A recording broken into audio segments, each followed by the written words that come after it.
A single card can expose a truth a family has buried for decades. That thought would soon become real for Margaret Hale, a 63-year-old waitress whose hands had carried more bowls of soup than memories she dared to revisit. The evening at Hawthorne House Bistro hummed with its usual warm elegance. Soft amber lights glowed against dark red wallpaper. The portraits of long-gone men and women, oil-painted guardians of a forgotten era, watched over every table with an unsettling silence. Margaret moved through the dining room with the practiced grace of someone who had served others her entire life, each step steady despite the quiet ache in her knees. Her braid, streaked with gray, brushed her shoulder as she bent to check an order slip. The scent of chicken broth drifted up from the tray she held, comforting and familiar. She had worked here for 12 years, long enough to learn that wealthy patrons like to be treated gently, like old china. But tonight felt somehow different. The air carried a faint tension, the kind she had learned to recognize after decades of reading faces and rooms. Something she couldn't name it rested beneath the surface.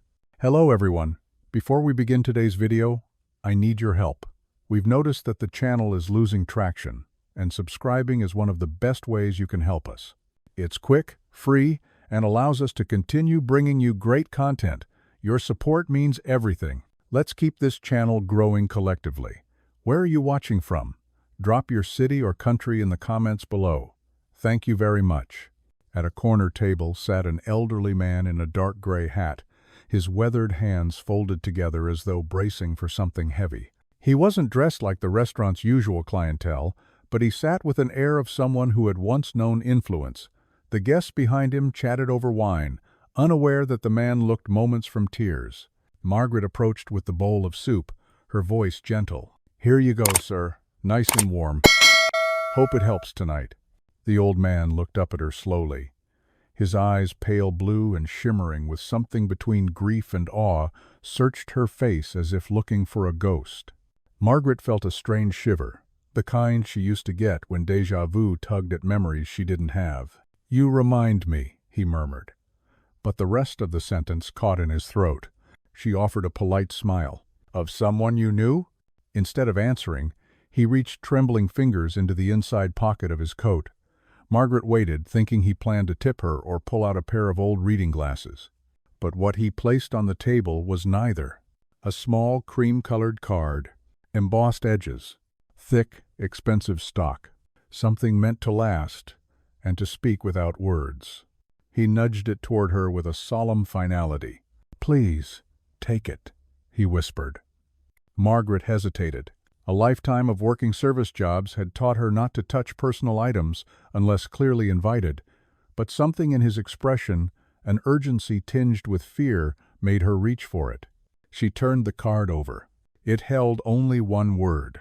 One bold, ink-dark word. Heir. Her breath hitched. Not because she understood it, but because the old man's reaction was instant, his shoulders trembling, his jaw tightening as though bracing for judgment. Margaret looked up. "Sir, what is this?" He swallowed hard. "It was never supposed to find its way back to you." The portraits behind him, 3 generations frozen in oil and gilded frames, suddenly felt like silent witnesses to a truth pushing its way up from the past. The closest painting depicted a stern man in a black coat, his hands clasped exactly like the old man's. Margaret's voice softened to a whisper. "Back to me? I don't understand." The old man leaned in, lowering his voice. "You will, but not here. Not with all these eyes watching." His glance flicked nervously to the diners behind him, their laughter and clinking glasses oblivious to the secret unfolding inches away. He pressed her hand around the card with surprising strength. "Leave your shift when you can. There are things you need to know, things that were stolen from you." Margaret stood frozen, her heart drumming in her ears. She had expected to serve soup, maybe offer a kind word to a lonely stranger. She had not expected a single card to pull at the locked doors of her past doors she had closed long ago. And yet, staring at the word before her, she felt it. A quiet click, as if something hidden for decades had just begun to open. Margaret remained motionless for several seconds, feeling the weight of the card settling into her palm as if it carried more history than paper should ever hold. The dining room around her continued humming with soft conversations, clinking glassware, and the warm glow of amber sconces reflecting off the deep red wallpaper, yet everything felt strangely distant, like she was standing behind a pane of glass that separated her from her own life. She tried to steady her breath, reminding herself she was still on shift, still responsible for refilling water glasses, checking tables, and moving with the practiced rhythm that had carried her through years of quiet service. She stepped back from the old man's table with a gentle nod, unsure whether to reassure him or question him further, ultimately choosing the silence that felt safest. The wooden floor creaked softly under her shoes as she moved toward the service counter, each step accompanied by an unsettling awareness that her world had tilted slightly out of its familiar orbit. Her fingers tightened around the card in her apron pocket, feeling the embossed edges pressing against her skin like a whisper insisting she pay attention. The portraits on the wall seemed to track her movement, their painted eyes lingering with a knowing heaviness she could not explain. Margaret paused near the counter, letting the fragrant steam from the kitchen wash over her while she tried to gather her thoughts into something coherent. The comforting aroma of rosemary, simmering broth, and warm bread should have grounded her. Yet the card's single word echoed relentlessly through her mind, stirring memories she had spent decades avoiding. She remembered her mother's quiet evasions whenever Margaret asked about extended family, and the way her mother's eyes always softened with a mixture of longing and fear, as though the truth hovered somewhere just beyond reach. As she reached for a stack of napkins, her hand trembled enough that she had to steady herself against the counter. The hum of the restaurant washed around her in waves, blending the murmured conversations of couples, the soft clatter of forks, and the occasional muted laugh into a familiar soundtrack she had always found strangely comforting. Yet tonight, every sound felt heightened, like someone had subtly adjusted the world's volume, amplifying the tension humming beneath her skin. She could not stop glancing back at the corner table, where the old man sat hunched over his soup, his attention fixed not on his meal, but on her. The way he watched her wasn't intrusive or unsettling, but carried a deep sadness, as though he were studying someone he had lost long ago and feared losing again. Margaret forced herself to continue working, wiping the counter deliberately, arranging silverware, and helping another server deliver plates, hoping the routine might anchor her. Still, her mind kept drifting back to the card and the old man's trembling voice telling her the message was never meant to return to her. She wondered what return could possibly mean, considering she had no knowledge of the man or any connection to the world suggested by such a deliberate and ornate piece of stationery. Her steps eventually carried her back toward the dining area, where she moved between tables with a calm surface she had spent years perfecting. The warmth of the soft overhead lights cast gentle shadows across linen tablecloths and polished cutlery, creating a scene that felt almost too serene to contain such a jarring interruption from the past. When she passed the large portrait of the stern man in the black coat, she found her gaze drawn irresistibly to his clasped hands, noticing how they bore a haunting resemblance to the old man's trembling ones. A shiver ran along her spine, subtle but unmistakable, making her pause mid-stride. She tried to push down the unease by reminding herself that resemblances were common, and coincidences often meaningless, yet the thought did little to calm her racing mind. Every detail seemed to pulse with new significance. The flickering candles on each table, the muted hum of the air vents, the faint scent of polished wood rising from the floors. It all felt like part of a stage set for a story she had somehow wandered into without invitation. As she reached to pour water for a couple near the windows, her eyes drifted back to the old man one more time, catching the moment his shoulders sagged with visible relief when he saw she still held herself together. Margaret forced a small, polite smile for her guests, but beneath the surface, her pulse thrummed with a mixture of dread and inexplicable familiarity. She wondered whether the old man's fear came from the card itself or from the possibility that she might reject whatever truth he carried. The notion unsettled her more than she wanted to admit, stirring a quiet ache she had long learned to suppress. As she retrieved a tray of dessert orders, she imagined questions forming like storm clouds. Why her? Why now? And what could possibly connect her, a tired waitress, nearing retirement, to a word as heavy and dangerous as heir? The card seemed to burn in her pocket, demanding to be acknowledged rather than ignored. She knew deep down that whatever lay waiting behind the old man's cryptic message would not remain hidden for long.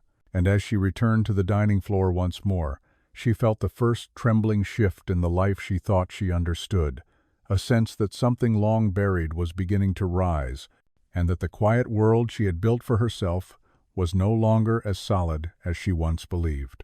Margaret carried herself through the remainder of her shift with a quiet determination that masked the deep tremor building within her, knowing that every passing minute brought her closer to whatever truth the old man believed she deserved to hear. The restaurant continued to glow with its familiar warmth, yet she felt as though she were moving through a dreamscape where ordinary gestures carried extraordinary shadows, stretching long and thin across the polished wooden floor.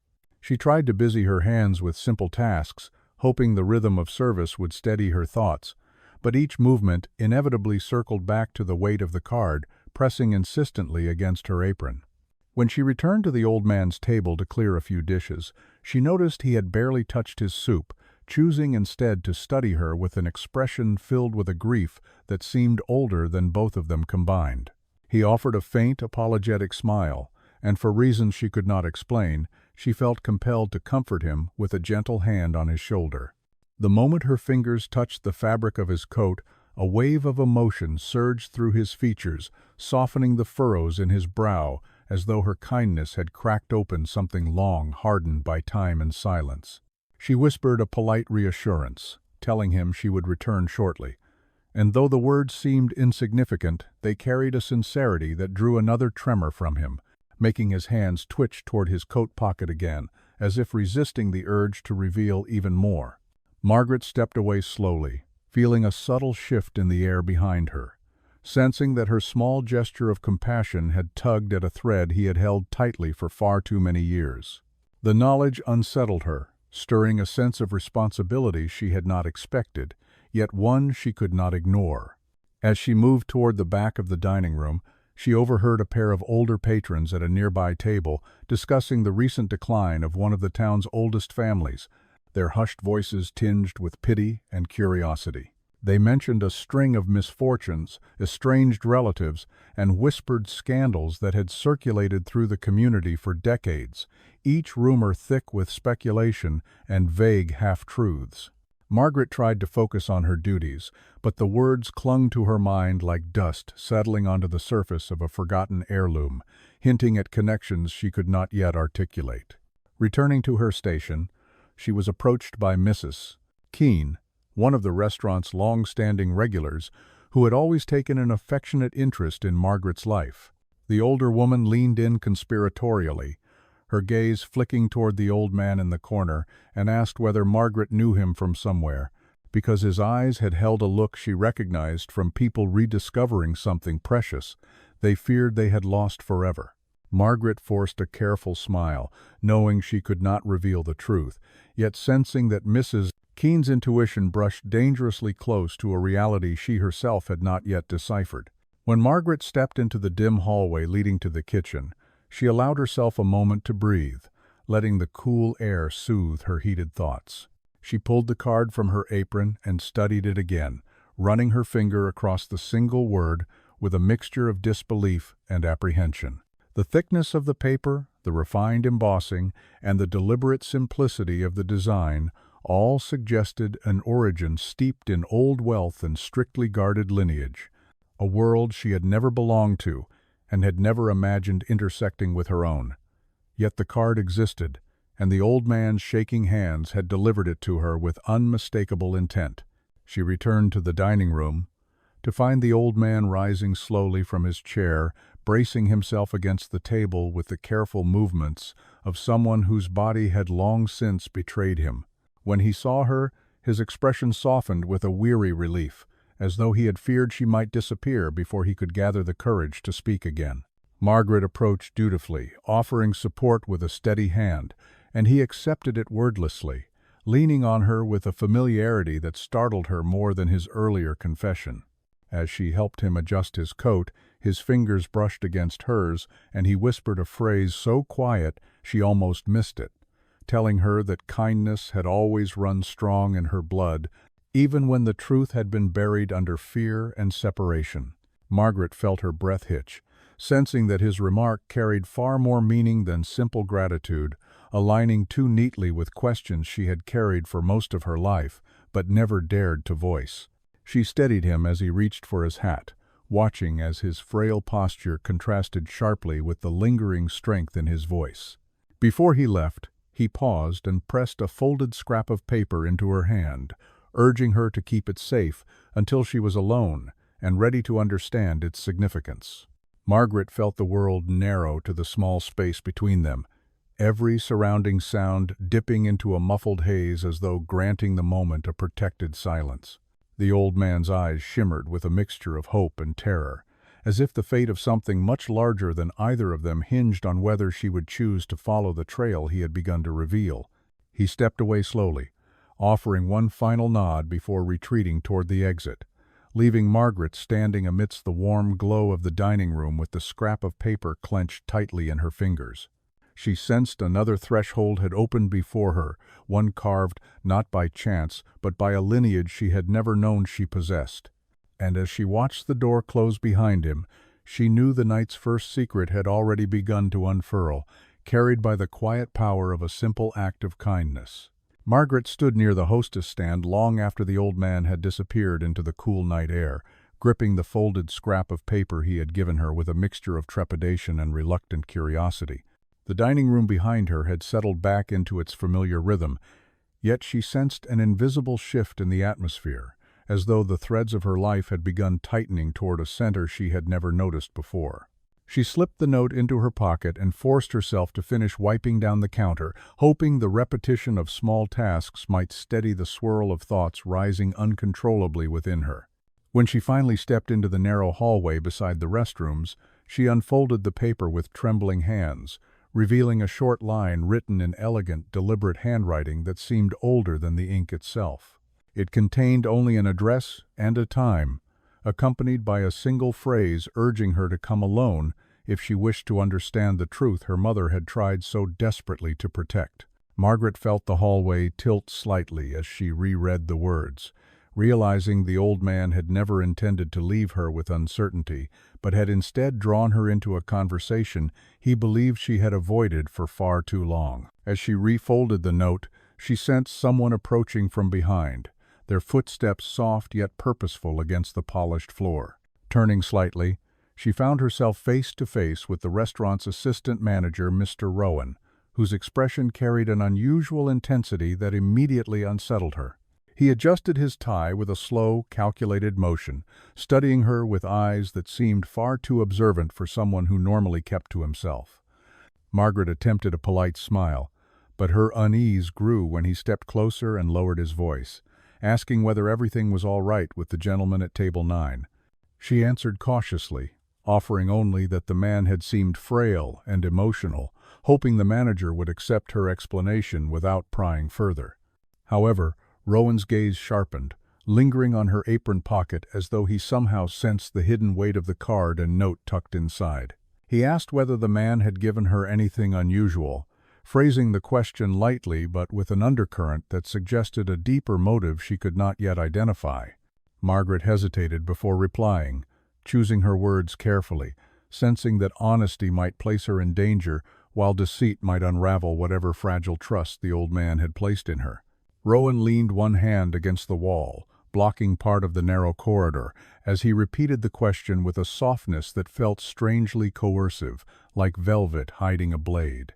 Margaret felt her heartbeat quicken as she stepped back slightly, maintaining a calm expression despite the tension coiling through her chest. She assured him nothing unusual had occurred, though she suspected he recognized the guardedness in her tone, because his eyes darkened with an unreadable mix of suspicion and calculation. For a moment, neither of them spoke, and the silence between them seemed to stretch thin like the surface of ice about to crack.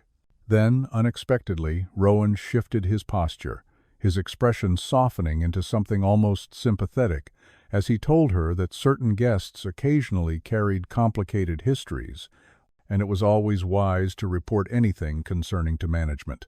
His sudden gentleness felt rehearsed, as though he were trying to coax information rather than genuinely offering help, and Margaret's discomfort deepened. She thanked him politely, sidestepping the conversation by mentioning a table that needed attention.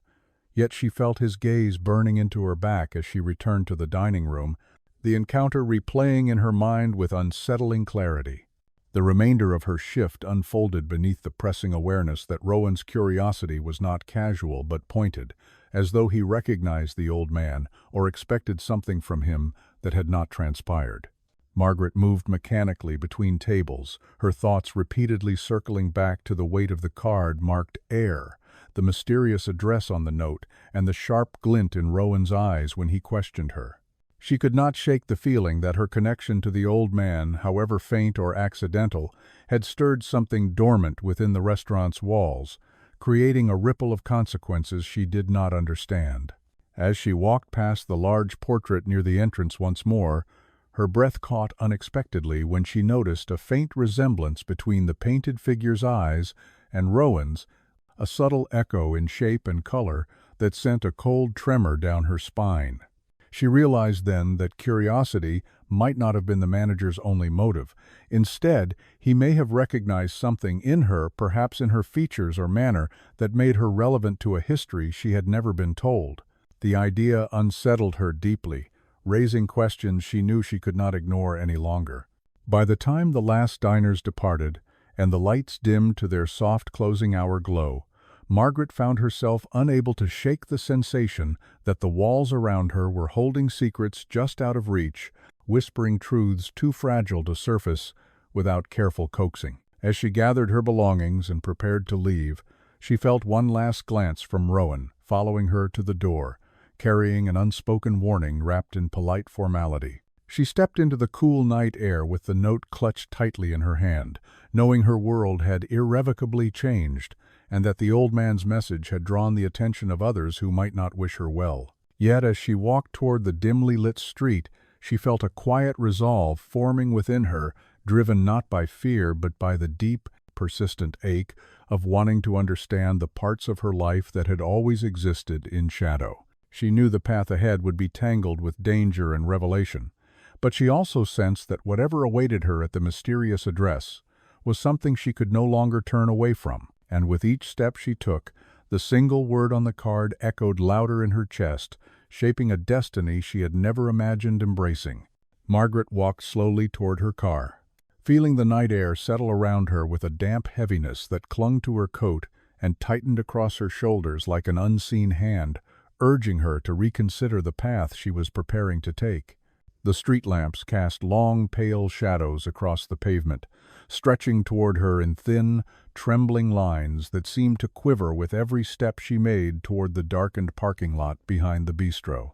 She unlocked her door with deliberate care, forcing her hands to remain steady despite the persistent thrum of unease rising beneath her ribs like a slow-building storm. Before she could start the engine, she noticed a sleek black sedan parked several spaces away, its windows tinted too darkly to reveal anything inside, yet angled just enough to suggest someone might be watching her with quiet, unbroken attention. The sensation struck her with such clarity that she paused mid-motion, letting her keys dangle from her fingers, as she considered whether fear was distorting her perception or whether Rowan's intense scrutiny earlier had been merely the beginning of a larger, more deliberate pursuit. She tried to dismiss the thought, reminding herself that paranoia often grew in the spaces where truth remained unspoken, yet the sedan's unmoving silhouette gnawed at her composure. Margaret drove away with careful steadiness, checking her mirrors more often than usual and noting each car that followed her on the quiet suburban streets leading toward her small apartment. The address the old man had given her weighed heavily in her coat pocket, its folded edges warm from the heat of her hand as she held it like a fragile compass, guiding her toward a truth she was no longer certain she wanted. When she reached her building, she parked under the single flickering lamp that had always offered her a sense of comfort, though tonight its unsteady glow only amplified the tension curling in her chest. As she stepped from her car, she heard the faint sound of an engine idling somewhere behind the row of garages, its low growl echoing slightly against the brick walls, like a patient predator waiting for the right moment to reveal itself. She paused, listening closely, but the noise cut off abruptly, leaving behind an eerie stillness that sank into the narrow alley like fog settling over water. Margaret forced herself inside the building, locking the door quickly and leaning her weight against it until her breathing returned to something resembling steady. Inside her modest apartment, she set her purse on the kitchen counter and unfolded the note once more, studying the elegant script with renewed apprehension as she realized the address belonged to a neighborhood far wealthier than anywhere she belonged. She wondered how the old man expected her to arrive there unnoticed, especially now that she suspected someone had taken an interest in her movements. For a moment she considered abandoning the entire ordeal, telling herself that whatever secrets lay buried in her past were better left entombed beneath the years of quiet survival she had built around herself. Yet, as she moved toward the small living room, her eyes drifted to an old photograph resting on a dusty shelf, showing her mother standing in front of a plain brick house with a smile that hid exhaustion behind carefully practiced warmth. Margaret remembered asking her mother once if they had any extended family, only to receive a trembling denial that felt oddly rehearsed, as though her mother were reciting a story she did not fully believe. That memory surged now with painful clarity, intertwining with the old man's trembling voice, Rowan's probing questions, and the unsettling presence of the car lurking behind the bistro. She sank onto the couch, holding the note tightly as she tried to piece together the threads forming an increasingly troubling pattern. Knowing each moment she hesitated, allowed whatever forces trailed her to move one step closer. When her phone buzzed suddenly on the table beside her, she nearly flinched, expecting an unfamiliar number to appear on the screen, yet it was only a weather alert announcing incoming rain that would blanket the town by morning. She exhaled shakily, though the tension never left her shoulders, and decided she needed a clearer head before confronting the truth etched onto the address slip.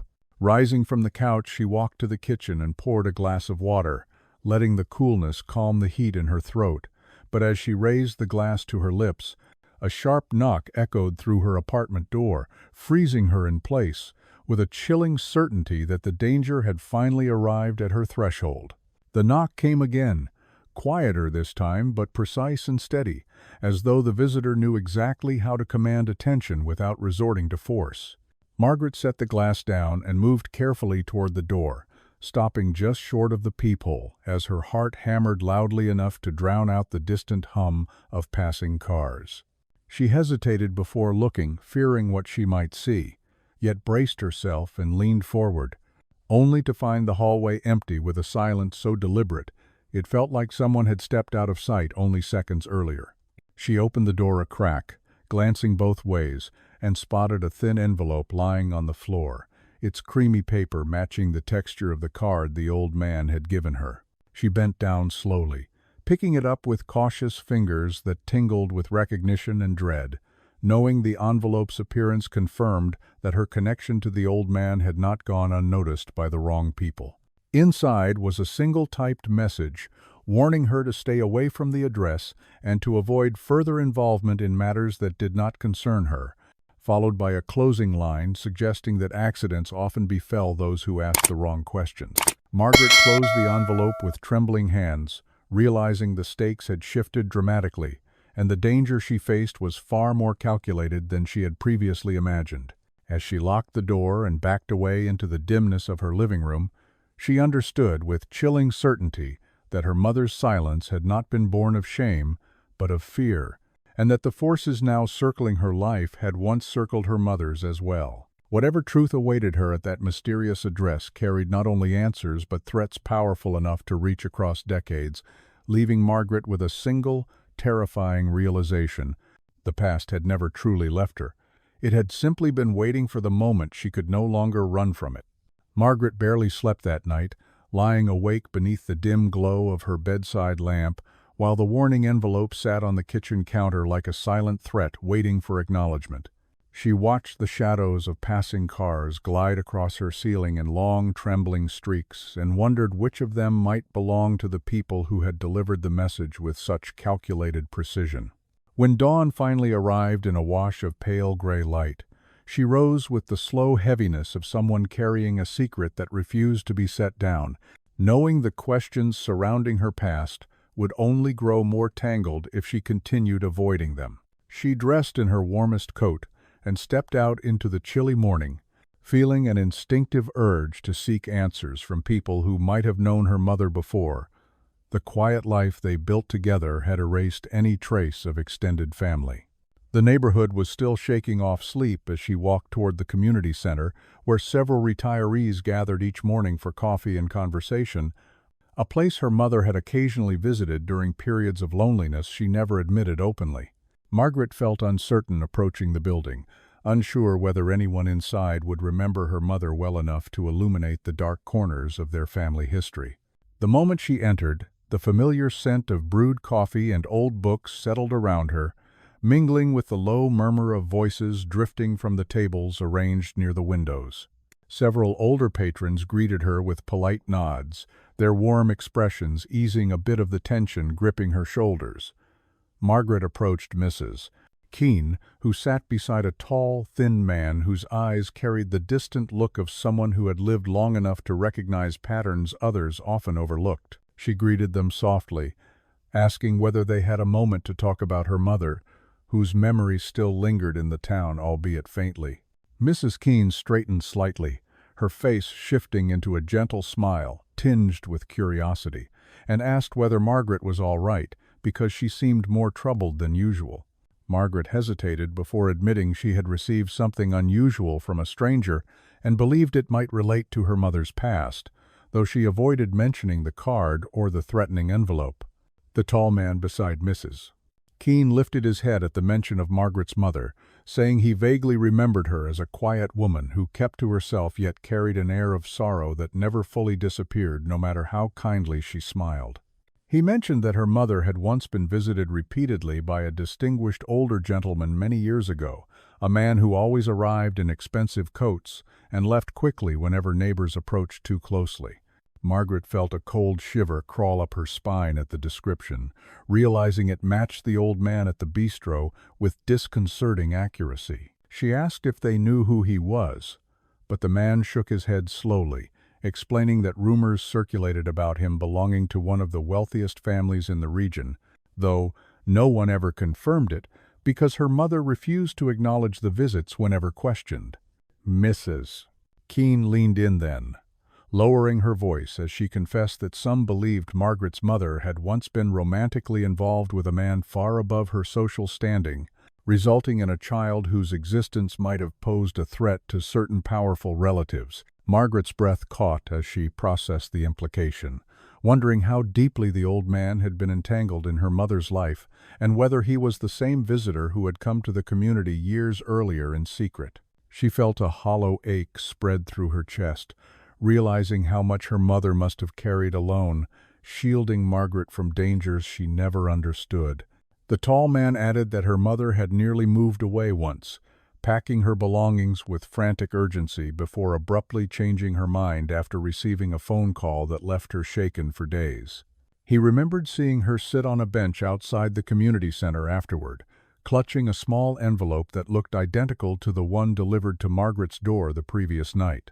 The detail struck her with such force that she couldn't speak for several moments, sensing that whatever had haunted her mother then had resurfaced now with sharper teeth and a far more deliberate intention. Mrs. Keene reached across the table and squeezed Margaret's hand, urging her to be cautious because powerful families often protected their reputations with aggressive, unseen tactics that left no room for those caught in their shadows. Margaret thanked her softly, though her mind was already racing through fragmented memories of her mother's nervous glances, late-night whispers, and the locked drawer she never allowed Margaret to open. She wondered what truths had been hidden there, now potentially lost forever, and whether the old man's message was meant to fill the voids left behind by years of silence. As Margaret prepared to leave, Mrs. Keene stopped her and mentioned one last detail. The old man's visits had always coincided with the anniversary of Margaret's birthday, as though he marked the date with a ritual that held deep private significance. The revelation struck Margaret with quiet devastation, hinting at a connection she had never imagined, and casting new light on the old man's trembling hands when he offered her the card labeled Heir. She thanked them both, stepping back into the cold morning air with her heart pounding in slow, heavy beats that echoed with questions she could no longer ignore. Margaret walked home with the distinct sense that every step carried her deeper into a truth her mother had fought desperately to bury, guided now by memories resurrected through the quiet testimonies of those who had watched from the edges.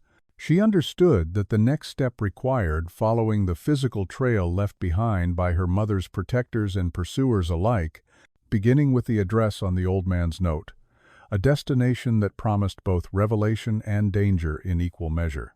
And as she approached her apartment door once more, she felt the weight of the card and envelope pulsing in her pocket, reminding her that the past had circled back not by accident but with purpose.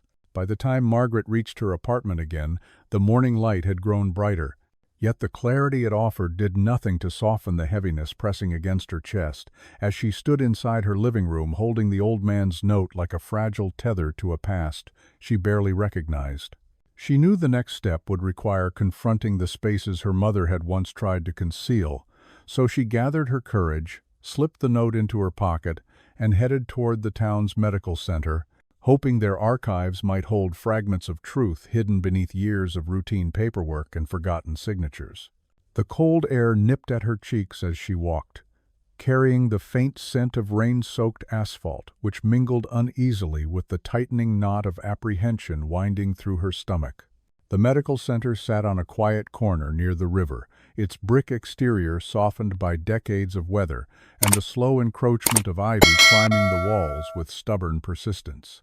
As Margaret entered, the antiseptic scent wrapped around her in a sterile hush, reminding her of the nights she had spent comforting her mother in small examination rooms that echoed with quiet uncertainty. She approached the reception desk with careful steps, unsure how much to reveal, and asked whether someone might assist her in locating old billing records from the years surrounding her childhood. The receptionist, a middle-aged woman with kind eyes and a worn sweater draped over her uniform, paused briefly before directing her toward the records clerk in the basement archive. Margaret descended the narrow staircase, feeling as though she were descending into a vault where forgotten truths were stacked in quiet towers, each box carrying stories too delicate or painful for memory alone. The archive room greeted her with dim fluorescent lights and rows of metal shelves lined with folders bearing dates and faded labels that peeked out like secrets begging to be retrieved. She found the clerk a soft-spoken man with a meticulous demeanor sorting through a tray of documents, and she explained that she was searching for payment records linked to her mother during a series of hospital visits decades ago. Her voice trembled slightly, though she managed to steady it with a quiet breath as she handed him her mother's full name and approximate years of treatment. He typed into an outdated computer system, guiding her toward a wooden chair, while the machine processed the request with the lethargic hum of aging technology. Margaret listened to each click with growing tension, imagining the files that might appear, fearing what might be revealed, yet needing desperately to know. When the clerk finally nodded, indicating he had located several entries, she felt her pulse quicken with equal parts dread and relief. He retrieved a stack of thin, yellowing folders and placed them gently on the table before them, stepping back to allow her privacy while she sifted through the fragile pieces of her family's buried history. Margaret opened the first file with deliberate care, immediately noticing that many of the billing documents bore the same peculiar notation. Sponsor ID 47C, written in a precise, elegant script she recognized instantly from the old man's note. The realization stunned her into stillness as she traced the notation with her fingertip, feeling an eerie echo of the man's presence threaded through each page like a silent guardian watching from the margins. She flipped through the records, discovering that nearly every major medical expense from her childhood, every treatment, every emergency visit, every overnight stay had been paid in full by the same anonymous sponsor whose identity remained deliberately concealed. Her breath trembled as she reached a folder dated the year she had turned 6, containing an invoice for a prolonged hospital stay she barely remembered, yet the memory of her mother's tear-streaked exhaustion surged forward with painful clarity. That particular invoice carried a handwritten note from the sponsor requesting immediate approval for private care accommodations, accompanied by a brief directive to ensure the child's recovery remained confidential due to family sensitivities. The words struck her with such force that she closed her eyes, steadying herself against the wave of realization cresting inside her, carrying with it a mixture of gratitude, fear, and a sorrow she had no name for. When she opened the next folder, she found a copy of a nurse's report referencing a man who visited late at night, always leaving before dawn and never signing his full name, though the staff reported he carried an air of authority that discouraged questions. Margaret felt her throat tighten as she imagined the figure of the old man sitting quietly beside a small hospital bed, perhaps watching her sleep with the same trembling reverence she had seen in his eyes at the bistro. She flipped to the final page of the report, where a faint description listed the visitor's distinguishing features, including pale blue eyes and a distinctive silver ring engraved with an unfamiliar insignia. Her breath stalled as she remembered the similar ring on the hand of the portrait in the restaurant, its etched crest echoing the emblem embossed on the card marked Heir. She realized then that the man who had financed her childhood treatments, the man who had remained hidden until now, was likely the same one who had visited her mother in secrecy and watched her from afar as she grew into the woman she had become. The revelation left her numb with disbelief and aching with the weight of what her mother had endured to protect her from a legacy she clearly believed could cause harm. Before she closed the final folder, she found one last entry, an internal memo from the hospital administration, instructing staff to maintain strict confidentiality regarding sponsor ID. 47C due to orders from Estate Council, a phrase heavy with implications of wealth, legal influence, and a power structure far beyond anything Margaret had ever imagined touching her life. The memo was unsigned, yet the seal stamped at the bottom matched the faint crest on the old man's ring, binding every piece of evidence into a single unbroken line leading directly back to him. Margaret rose slowly from the chair, feeling a tremor ripple through her legs as the truth settled over her like an unwelcome but necessary cloak, revealing how deeply she had been entwined with a world she had never known existed. She thanked the clerk with quiet sincerity and stepped back into the daylight, clutching her coat tightly around her as she walked toward the bus stop, knowing the revelations she had uncovered were only the beginning of a much larger and more dangerous truth. And as she waited for the bus to arrive, the old man's trembling voice echoed through her mind once more, reminding her that nothing about her past had been accidental, and the answers she sought now demanded courage she had never before been asked to summon. Margaret remained seated on the bus long after it had pulled away from the medical center, feeling the city drift slowly past her window while the folder's revelations settled through her chest like sediment disturbed at the bottom of a deep, forgotten river. She pressed her fingers to her forehead, trying to steady the overwhelming mixture of grief, clarity, and quiet betrayal, rising inside her as she understood just how much of her life had been carefully shaped by the hidden hand of the man she had met at the bistro. The passing streets blurred into streaks of muted color as she realized that every hospital visit, every emergency bill, and every protective decision her mother made carried the unmistakable imprint of a family far more powerful than she had ever imagined. The bus rumbled across town, heading toward the wealthier district where the old man's handwritten note had directed her, its stately houses appearing like silent guardians perched behind iron gates and towering oaks that cast long shadows across the manicured lawns.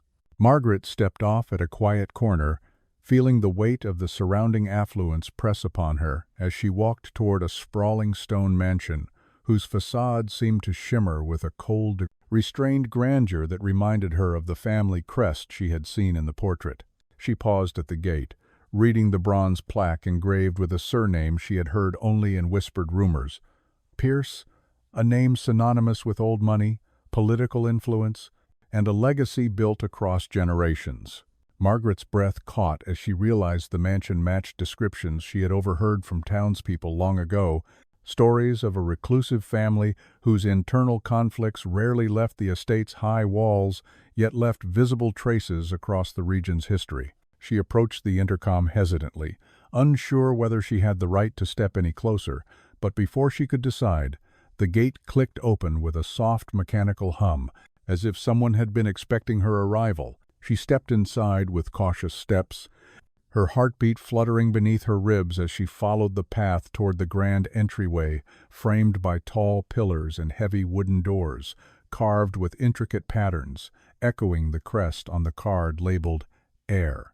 The door opened before she could knock, revealing an elderly housekeeper with sharp eyes softened by familiarity, as though she had seen Margaret many times before, despite the impossibility of such a thing.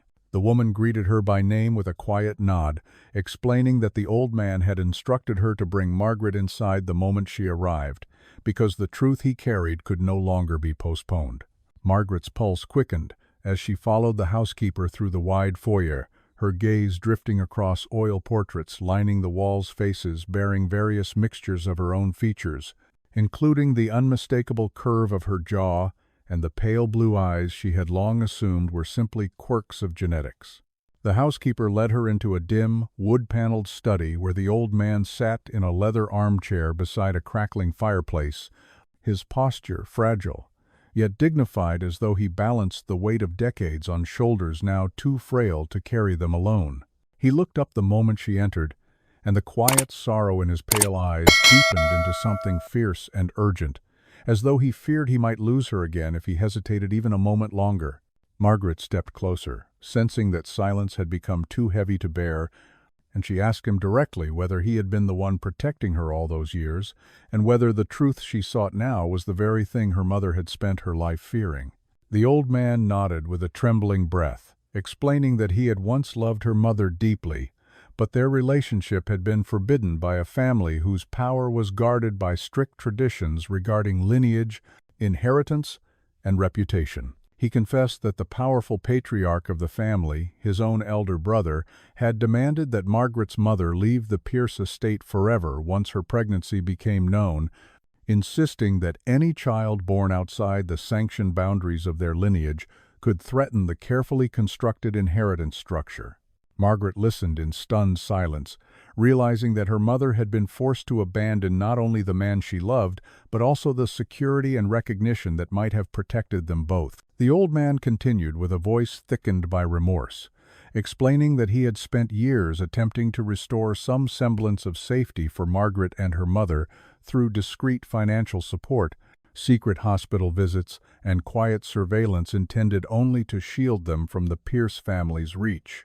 Yet despite his efforts, he had been unable to protect them from the shadowy intermediaries orchestrated by his brother, who feared that even the faintest trace of Margaret's existence could undermine his own daughter's claim to the estate. Margaret felt her throat tighten as she understood the threat that had resurfaced in the envelope delivered to her door, recognizing it as the same mechanism of intimidation that had once been used against her mother. She asked why he had chosen now to reveal everything, and the old man's expression softened into a mixture of desperation and relief as he admitted that the current patriarch was dying, and the estate's council would soon convene to finalize succession matters that could either erase Margaret's existence forever or acknowledge her rightful place within the family lineage. He told her that the card marked Heir had been his final attempt to ensure she knew the truth before others decided her fate, urging her to understand that her claim was real and rooted in more than blood.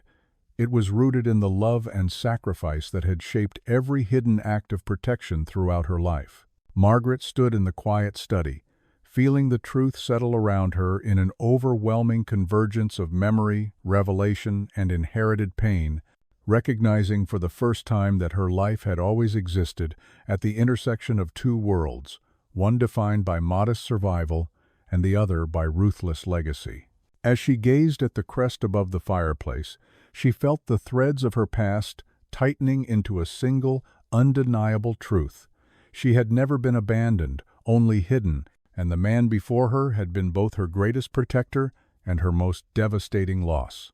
and in that realization, the path ahead sharpened into focus, revealing a destiny she had never asked for but could no longer walk away from. The fire crackled softly beside them, yet Margaret felt no warmth from its glow, sensing instead an encroaching chill that seeped from the walls themselves, as though the house bore its own memory of harm and secrets tightly coiled beneath polished floors. The old man hesitated before continuing, his eyes drifting toward the tall windows where heavy drapes blocked most of the morning light, explaining that the Pierce estate had long been governed not by affection or fairness, but by a rigid hierarchy enforced through subtle intimidation and carefully orchestrated silence. Margaret listened with a rising apprehension as he described how the estate's legal advisors, private investigators, and personal security team functioned like a hidden machine designed to protect the family's reputation at any cost, especially when matters of inheritance threatened to upset the carefully curated balance of power. He admitted that her existence had always frightened those who benefited from the current structure of succession, particularly the patriarch's daughter, whose claim to the estate required absolute absence of competing bloodlines. Margaret felt the weight of his confession settle over her like a tightening veil, realizing that the warning envelope left at her door had likely come from that very machine, a force trained to remove obstacles with a precision that left no evidence and no room for misinterpretation. She thought of the black sedan in the parking lot and the lingering gaze of Rowan at the bistro, suddenly understanding that the machine had already begun to stir in response to her unexpected emergence. The old man's voice trembled as he described how his brother, the current patriarch, had for decades employed discreet teams to monitor potential threats, using their findings to manipulate public narratives and private decisions alike. Margaret felt an icy dread spreading across her chest as she imagined her mother navigating such a world alone, evading questions and warning glances while protecting her child from forces she never dared to explain. The old man confessed that he had tried to shield them as best he could, but even he had been forced into silence by legal constraints, family pressure, and the relentless scrutiny of those determined to maintain the estate's rigid lineage. Margaret stepped closer to the fire, needing its light to steady her thoughts as she processed the growing realization that her life had been shaped not only by love, but also by fear, orchestrated by a system vast enough to reach her even in the quiet corners of town. She asked whether Rowan, the assistant manager at the bistro, might be connected to the Pierce family's network, remembering the sharp intelligence in his gaze and the subtle threat woven into his carefully measured questions. The old man nodded with grave certainty, explaining that Rowan was distantly related to the Pierce family through marriage and had long served as an informant, gathering details on individuals who might inadvertently intersect with the family's private affairs.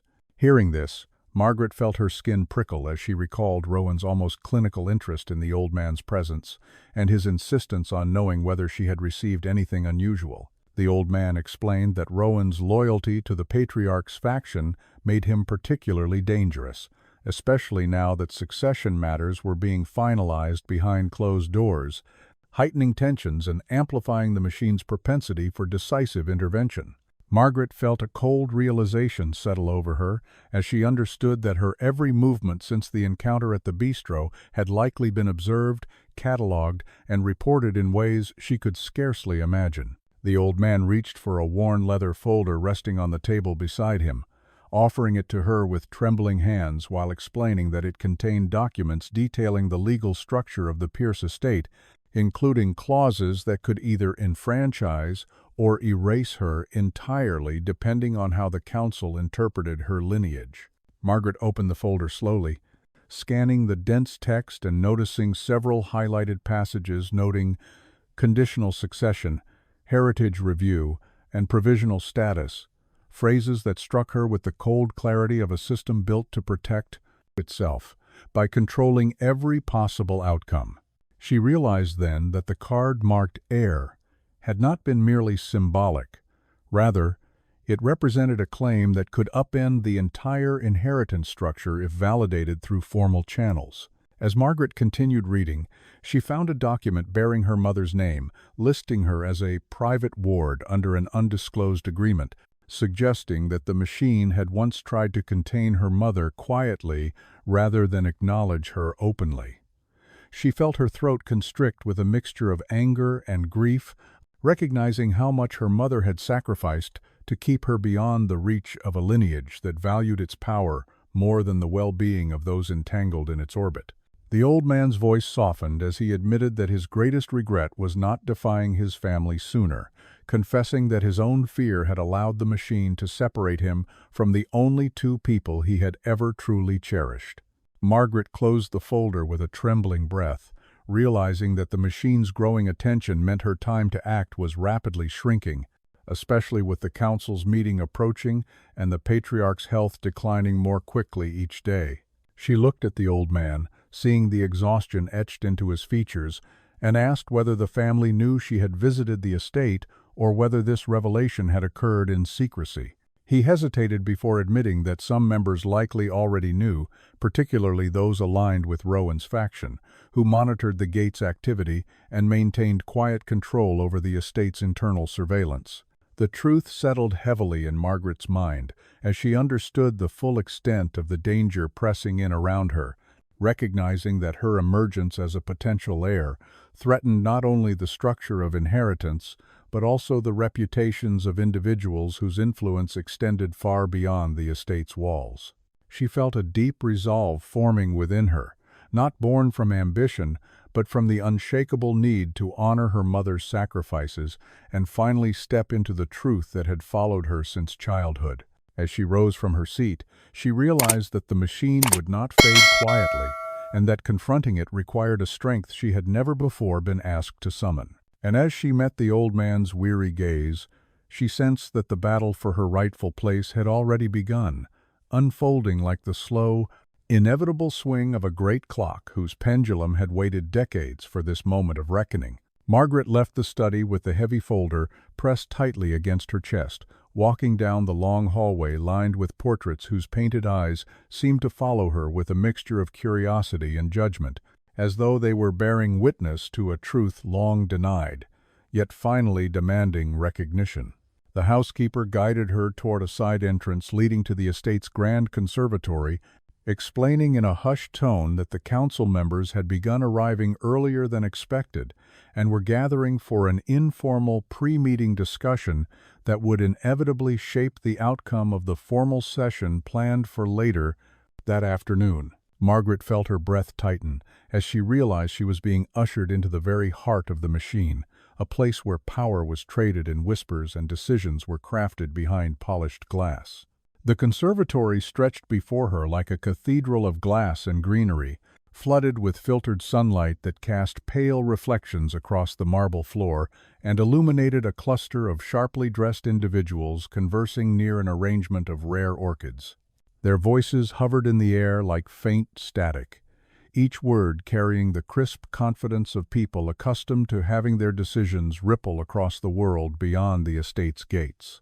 As Margaret stepped forward, several heads turned in her direction, their expressions shifting from polite curiosity to thinly veiled recognition, as though they were seeing a rumor suddenly take form and walk directly toward them. One woman, poised with immaculate posture and the controlled elegance of someone raised in privilege, stepped forward with an assessing gaze that traveled from Margaret's worn coat to the folder she clutched with such fierce resolve. Margaret recognized her instantly from the photographs in the estate foyer, the patriarch's daughter, whose inheritance hung precariously in the balance, should Margaret's lineage be acknowledged. The woman offered a delicate smile that never reached her eyes, greeting Margaret with a voice so silky it felt carefully engineered to conceal the tension seething beneath its surface. She asked whether Margaret was lost, phrasing the question lightly, yet layering it with a subtle dismissal that implied Margaret did not belong in a space reserved for the family's upper tier of influence. Margaret inhaled slowly, steadying herself before replying that she was not lost and had come by invitation, choosing her words with deliberate composure that caused a flicker of irritation to flash across the woman's face. Several council members exchanged glances, sensing the shift in atmosphere, and the hum of conversation faded into a silence so precise it seemed to crystallize the moment into memory. Margaret stepped forward and placed the leather folder on a nearby table with a careful but resolute motion, letting the sound of it settling onto the polished surface echo through the conservatory with quiet authority.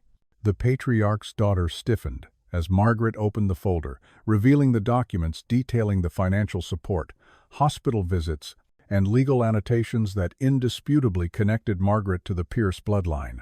The woman's voice faltered as she attempted to protest, insisting that such records could be fabricated or misinterpreted, but the tremor in her words betrayed the fear tightening around her like an invisible noose.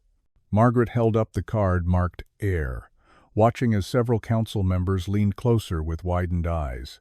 Recognizing both the embossing and the signature-coded stamp used exclusively by the estate's inner circle for official lineage designations. She then recounted her mother's story with a calm that surprised even herself, describing the forced separation, the clandestine visits, and the hospital records stamped with the estate's seal, all delivered with a clarity that left little room for denial. The room shifted with a visible ripple of discomfort as council members absorbed the revelations, their carefully maintained composure beginning to fracture beneath the weight of truth pressing relentlessly upon them. The patriarch's daughter stepped closer with a sudden burst of indignation, attempting to seize the card from Margaret's hand while insisting that the estate had no obligation to revisit decisions made decades ago. Margaret instinctively drew the card back, her eyes meeting the woman's with a calm defiance that surged up from years of unanswered questions and countless sacrifices her mother had made to keep her safe.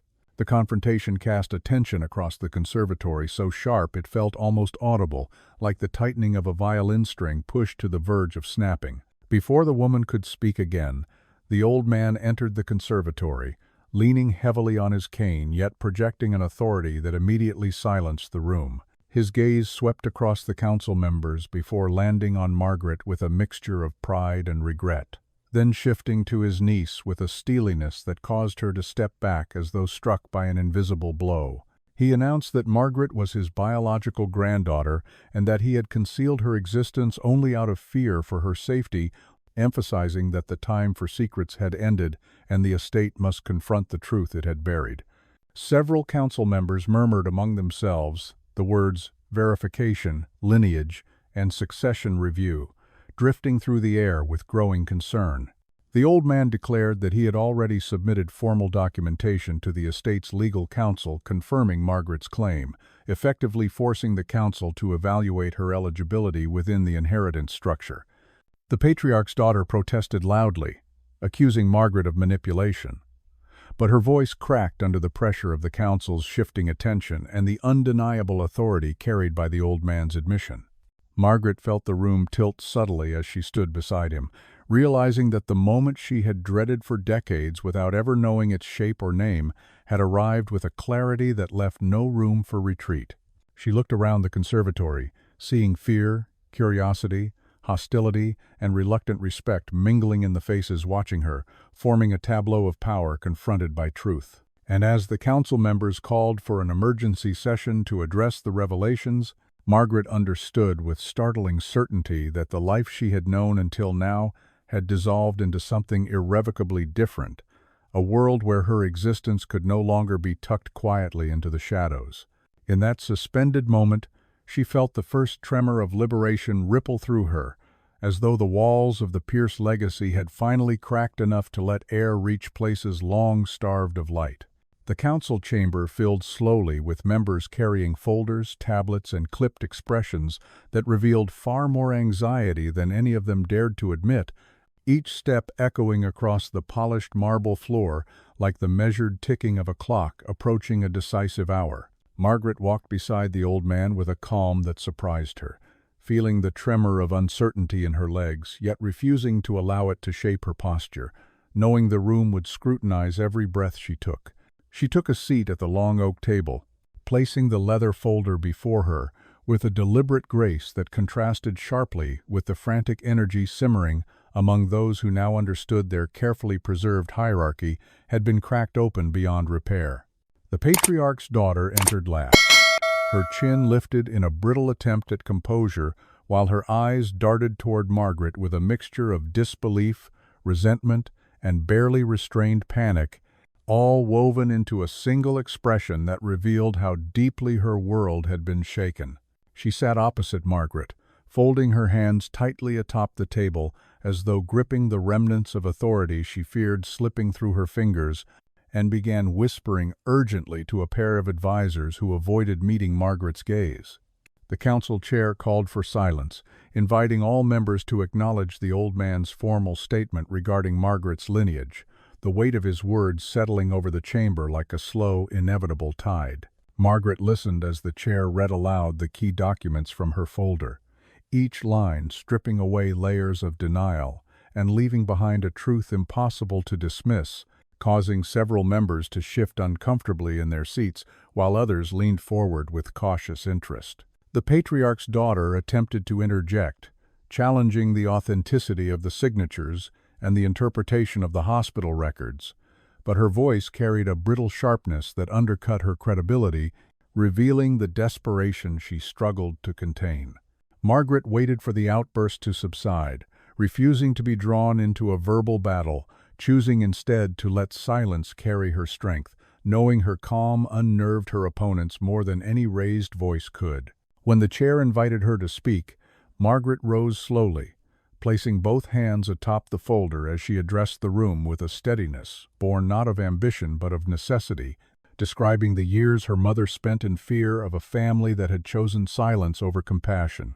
Her words flowed with a quiet force, detailing the evidence she had uncovered at the hospital, the financial records tied to sponsor ID 47C, and the nurse's reports documenting the old man's late-night visits to ensure her well-being.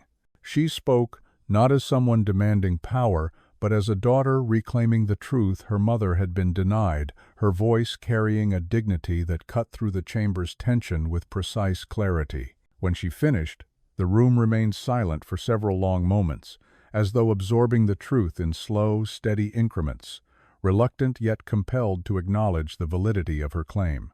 The patriarch's daughter rose abruptly, attempting to reassert control by accusing Margaret of manipulating the old man during a vulnerable moment, but the accusation faltered when several council members frowned at the transparent attempt to redirect suspicion. Margaret responded not with anger but with a gentle firmness, stating that she required no persuasion to understand the old man's decades of quiet sacrifice, nor did she need permission to acknowledge the truth written across her own life.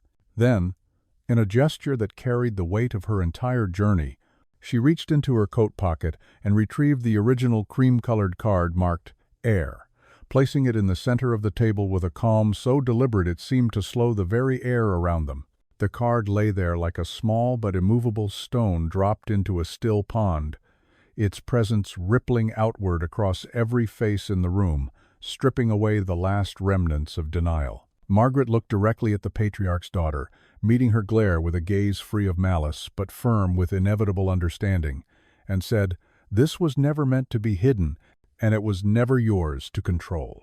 The room shifted under the weight of her words, several members exchanging glances as they recognized the quiet authority she carried, not through lineage alone, but through the undeniable integrity she had displayed throughout the confrontation. The chair announced that the council would take a formal vote regarding Margaret's recognition within the estate, prompting a flurry of muted discussions, as members leaned toward one another with expressions of conflicted loyalty and cautious pragmatism. Margaret stepped back from the table, her hands clasped in front of her, allowing the process to unfold without pressing further, knowing that her calm presence already carried more influence than any argument she could offer. The vote concluded with a narrow but decisive majority in her favor, prompting a visible collapse of confidence in the patriarch's daughter's expression, her carefully composed facade cracking just enough to reveal the fear beneath. Several members approached Margaret afterward, some with cautious respect and others with tentative curiosity, yet she received their gestures with a polite reserve, understanding that acknowledgement did not equal acceptance, and that the machine she had confronted still possessed many hidden mechanisms. The old man placed a trembling hand on her shoulder, whispering that she had shown more courage in one afternoon than he had managed across decades, his voice carrying a pride tempered by sorrow. As the council dispersed, Margaret stepped into the conservatory once more, feeling the late afternoon light settle over her like a soft, unfamiliar warmth that hinted at a life she had never imagined claiming. She glanced at the polished surface of the table one last time, seeing the faint reflection of the Heir card lying exactly where she had placed it, a quiet declaration that required no further explanation. And in that moment, she understood that her quiet revenge had already taken shape not through aggression or accusation, but through a calm reclamation of truth that no amount of wealth or influence could undo. For the first time in her life, she felt the weight of her past lift just enough to let her breathe freely, leaving her poised at the threshold of a future shaped not by fear, but by the undeniable presence of her own voice. The sun dipped low behind the estate's tall oaks as Margaret walked slowly across the conservatory toward the old man, feeling the quiet hum of the moment settle around them like a soft curtain drawing gently to a close.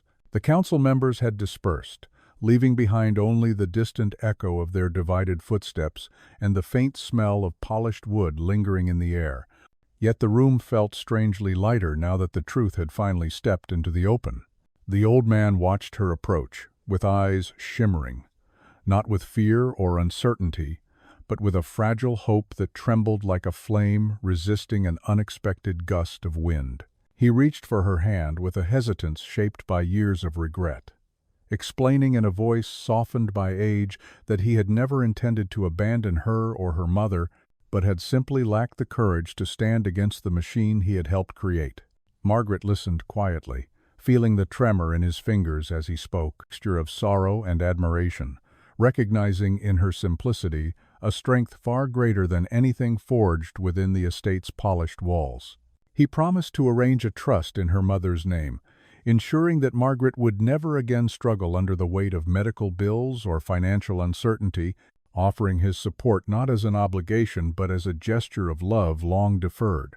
Margaret thanked him quietly, sensing his desire to atone without drowning her in the excess that had once corrupted the family's purpose, and she allowed him the dignity of giving without expectation. As they stood to leave, the evening light washed over them in a warm amber glow, casting their shadows long across the stone path like two parallel stories, finally converging after decades spent drifting apart. When Margaret eventually returned to her modest apartment, she placed the Heir card inside a small wooden box beside her mother's photograph, letting it rest there, not as a claim to power, but as a reminder of truth reclaimed with grace. She brewed a simple cup of tea, feeling the quiet of her home settle around her like an old familiar embrace, and for the first time in years, she felt no weight pressing against her chest, only the soft, steady hum of a future shaped by her own choosing.